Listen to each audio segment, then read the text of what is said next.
I'm happy with that. It looks good. They fit fine. I had to cut an inch off of this top right here and an inch off of that side there because the overhang made it touch the refrigerator. And also, if you look, I'm going to have to cut about 1.5 inches off the toe kick because I made them too tall. Luckily, I've got the technology and the time. This is all temporary because I'm going to tape and texture all this. Well, I'm in the bunkhouse. I'm happy with how it fits. The kitchen counter's in place. It's not screwed to the walls. The counter and the bar top is screwed to each other. I'm going to tape and texture all this, put trim up, all kinds of stuff. But plenty of room, I think. The 2 old bar stools that my wife wanted to get rid of, I think I'm going to sand them down a little bit and put clear over them and leave the patina on them.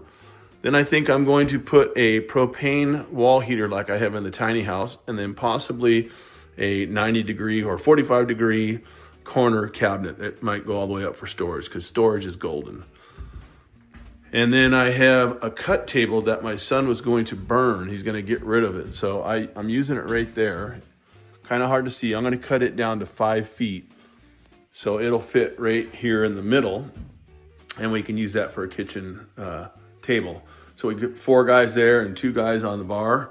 And also right here, I'm going to put 2 bunk beds on hinges that will fold up out of the way if we don't need them. And then in the bathroom, I put the shower pan in place and the cabinet in place. So I still have to build a wall, run the electrical, insulate, or not drywall, but I'm using plywood, but plywood everything. Get a toilet, finish the plumbing. I got a lot to do. I'm going to put 2 lights, one here in the middle and then one over here. When they turn on with a switch, it'll turn both of them on because that's going to be storage right back behind here with just a door that swings into the wall. So there you are. I got plenty to do. I'm also going to finish the wiring in this extra bedroom that I'm going to put 2 bunk beds, full-size bunk beds in there so we can sleep more people for hunting. So stay tuned for more, and more. The tops have been lowered. Wasn't too bad, but it was a pain. I had to take all the doors off, the countertop off. It was a 4-inch face frame all the way around, and I cut 2 1/4 off of both of them. But that's cool.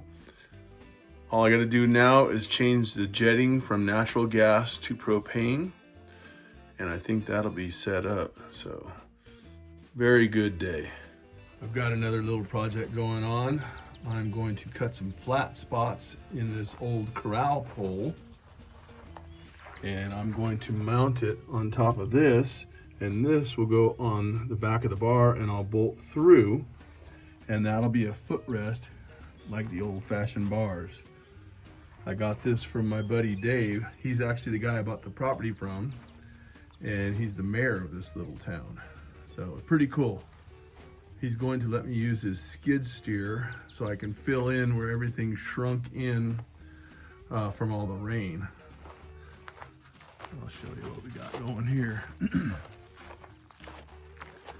I need to make a little berm around this. That's my freshwater tank. And then the water line came over here and went into the tiny house. So I need to fill that all in, or backfill all that. And then I've got another one over here to fill in. And luckily they left me dirt, so yay.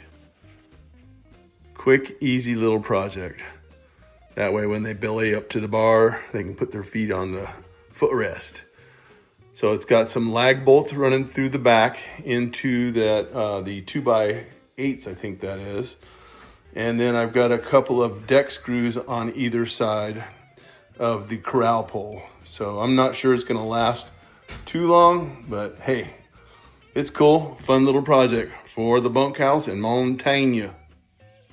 It's 5:03 a.m., day 3. Got a nice little buck in the yard. Mule deer.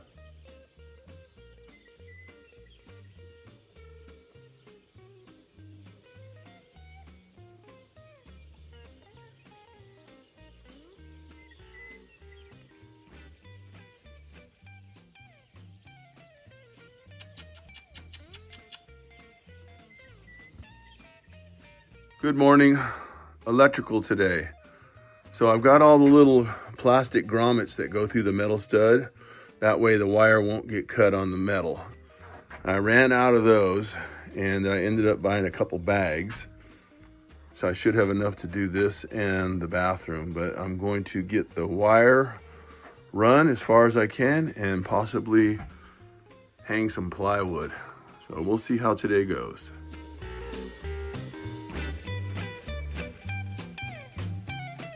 All right, we've got wire. Everything wrapped around, blah, blah, blah. All the way around up to the switch, which I wired that before I did the ceiling. Thankfully, I remembered. So now I think it's time to start doing plywood. I'm calling it a day. I got a sheet and a quarter left. I can get it tomorrow. I'm beat. It's 6 o'clock. Not bad. It'll be easy to tape. I got the last little bit. That'll be the hardest part. But I'll do it in the morning when it's nice and cool. And then I use Dave, the guy that I bought the property from, I use he's got a studio apartment in his office building. And he lets me use that because my hot water is not hooked up yet. So I get to take a shower there, and he's got a washer and dryer. So he lets me use that.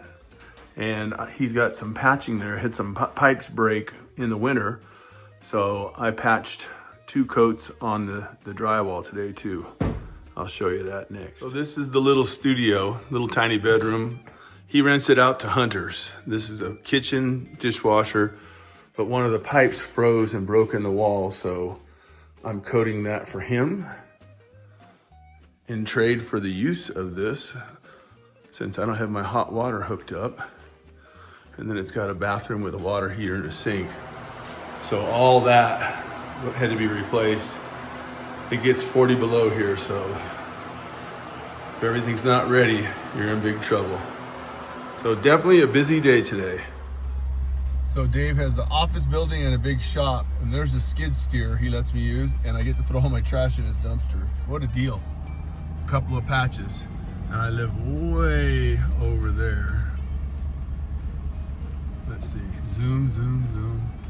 There's the tiny house and the bunkhouse. Friday, day 4. So I did the wrap on the door. Finally got the window wrapped. I wrapped that doorway going into the bedroom. I finished the rest of the plywood. So that's done, and I wrapped that window.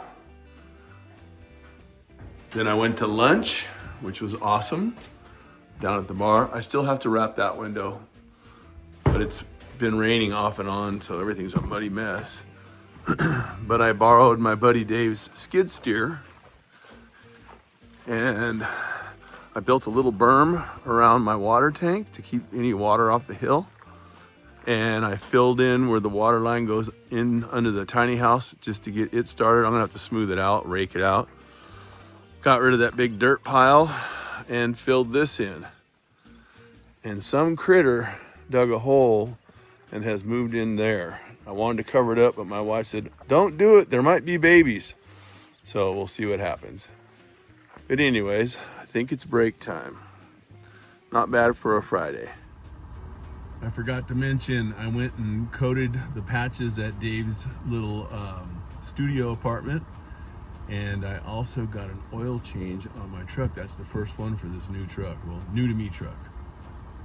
So really good Friday. I think I'm done working today. Time to make a video. Stay tuned for more.